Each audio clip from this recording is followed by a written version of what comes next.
So we are at week 4, day 1 of month 24. Today I'd like to talk a little bit about the prepare section. When we have a barbell strength piece in practice, we generally advocate preparing in a very standardized way. You've probably seen that over the last couple of years. That's because over our 20 years, we found these warm-ups help prevent injury.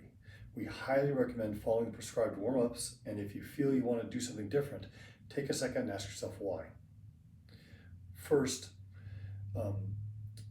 thing we do is have the kids come in and spend some time mobilizing. If you've had your kids for a while, you can begin to assign them specific mobilizations. In other words, individualize as you get to know your kids. Generally though, when squatting and deadlifting, make sure your kids are doing hip openers. And for overhead work, make sure some of the sideline work and shoulder work is included. We often ask our kids to mobilize before class, and that way we can start the class right away with the Brandix warm-up.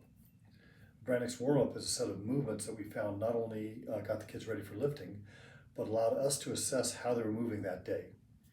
As a coach, you can learn so much from standing back and watching a child perform the same movements week after week.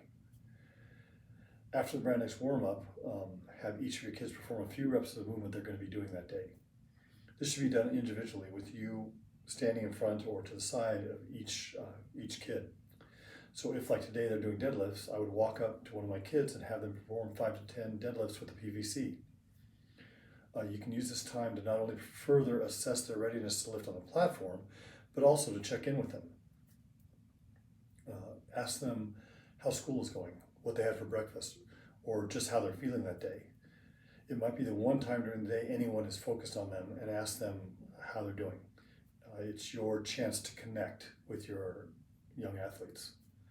And finally, after the Brandix warm-up and check-in, the kids can do some movement prep individualized for the lift of the day. There's usually links that you can see what we recommend. They don't have to do this as a group, but can do it at the platform or before going to the platform.